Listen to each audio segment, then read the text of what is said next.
किसी ने ठीक ही कहा है, जिंदगी ऐसी बना जिंदा रहे दिल शाह तू, जब न हो दुनिया में तो दुनिया को याद आए तू, जिंदगी ऐसी बना।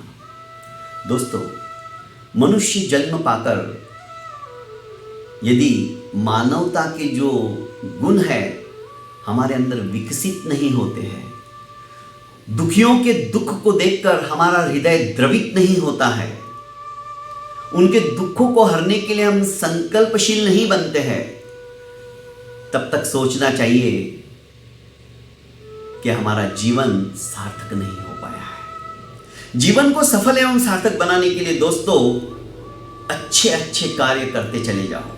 छोटी सी जिंदगी है और यह सुनिश्चित है, जो जन्मा है एक दिन मृत्यु अवश्यंभावी है, पर जन्म मरण की श्रृंखला के अंदर उसी का जीवन सफल होता है जो दूसरों के लिए जीना सीखता है। अपने लिए तो पशु पक्षी भी जीते हैं, पर उनका जीवन जीवन नहीं है। मनुष्य ही एक ऐसा है जो दूसरों के लिए जीता है। दोस्तों, यही सब कुछ सोचकर हमारा एक फाउंडेशन है सुसंस्कृति के नाम से। इस फाउंडेशन के अध्यक्ष अशोक आचार्य जी, जिनके दिमाग के अंदर कई तरह की संकल्पनाएं उद्भूत होती है और उसके अनुसार हमारी यह संस्था कार्यरत करती है, कार्यशील बनी रहती है।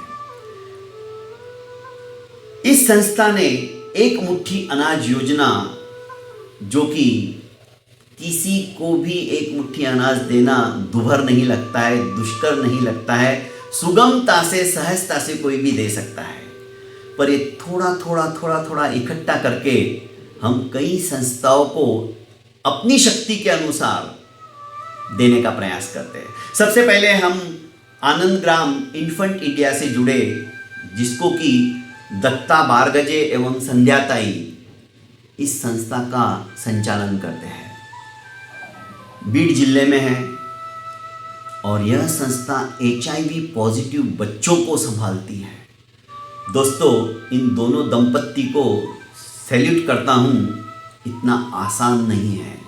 दोस्त समाज से उपेक्षित है। अरे, शमशान घाट के अंदर भी यदि कोई पॉजिटिव बच्चा एक्सपायर हो जाता है, काल कलवित हो जाता है, तो उनको जलाने तक नहीं देते। कई संघर्षों के बाद में आज ये संस्था एक अच्छा कार्य कर रही है, समाज के लिए एक प्रेरणा का स्थान है। सचमुच में ऐसी संस्थाओं तक आप स्वयं पहुंचो और देखो वो किस तरह से कार्यरत है, और यथेच्छ आप भी सहयोग करो। दूसरी संस्था हमने देखी दोस्तों, शांतिवन। यहां पर दीपक नागरगोजे,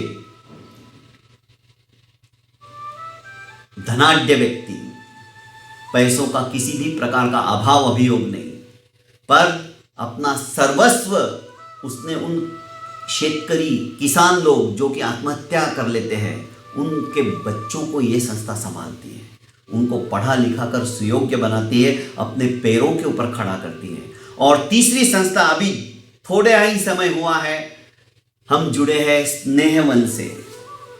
स्नेहवन ये पुणे के पास है। विप्रो के अंदर IT इंजीनियर 35 वर्ष का सिर्फ यह बंदा रूरल एरिया के जो आदिवासी बच्चे हैं, जो पढ़ना चाहते हैं पर पैसा नहीं होने के कारण से अपने सपनों को उनको दफनाना पड़ता है, अपने सपनों को साकार नहीं कर पाते हैं, तो यह व्यक्ति उनको अपने यहाँ लाता है, अपने छोटी सी जगह में रखता है, स्वयं पढ़ाता है और उनको सुयोग्य बनाता है। दोस्तों, ऐसे ऐसे समाज के अंदर व्यक्ति है जो कि हमें प्रेरणा देते हैं। और यही सब कुछ सोचकर एक मुट्ठी अनाज योजना की संकल्पना हमने की, क्योंकि एक मुट्ठी अनाज योजना दोस्तों कोई भी कर सकता है, कोई भी दे सकता है, हंसते हंसते दे सकता है। और जो दान देने की वृत्ति है हमारी, उसको बरकरार रखने के लिए ही इस योजना की संकल्पना तैयार हुई है। एक मुट्ठी छोटा सा बच्चा भी अपने हाथ में अनाज लेता है ना, तो नियर अबाउट 365 दाने आते हैं, अर्थात एक दिन का सिर्फ एक दाना। एक दाना भी यदि आप देते हो ना दोस्तों, उन गरीबों का, उन असहायों का पेट भर जाता है।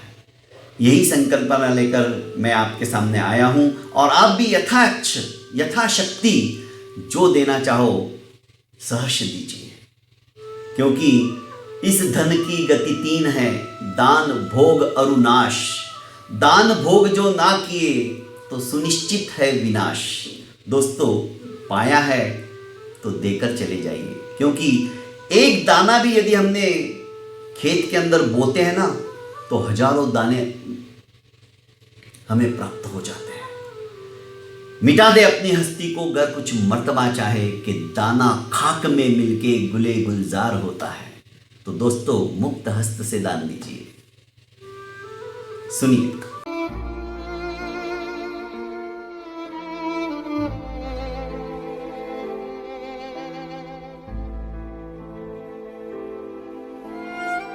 सुसंस्कृति फाउंडेशन आज आपके सामने एक मुट्ठी अनाज योजना लेकर समुपस्थित हुआ है। इस योजना को हमारे फाउंडेशन के अध्यक्ष अशोक जी आचार्य, इन्होंने संरचना की है इसकी। और एक मुट्ठी अनाज योजना के पीछे एक ही उद्देश्य है कि किसी को भी भार नहीं पड़े। गरीब से गरीब आदमी भी एक मुट्ठी अनाज हमें दे सकता है, और नियर अबाउट छोटा बच्चा भी यदि एक मुट्ठी अनाज लेता है अपने हाथों में तो उसमें 365 दाने आते हैं। बस यही सोचकर आप अनाज नहीं दे सकते हो तो कम से कम आप प्रतिदिन का मुझे 1 रुपया दीजिए। ये 1 रुपया इन बच्चों की जिंदगी बदल सकता है।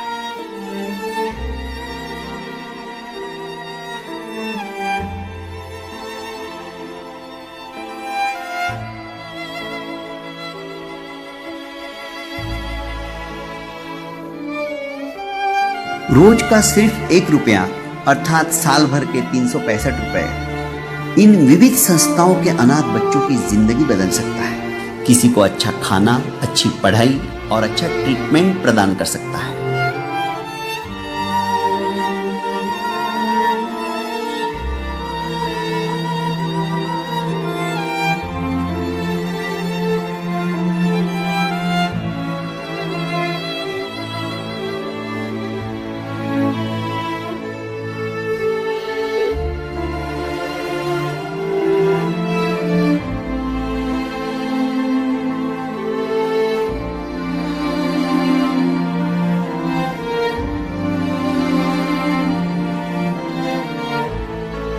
आइए एक पल के लिए खुद को छोड़कर किसी और के खुशियों के बारे में सोचते हैं। समाज से उपेक्षित एवं पीड़ित ऐसे अनाथों की उम्मीद बनते हैं। इन बच्चों के साथ थोड़ी सी खुशियां बांटते हैं।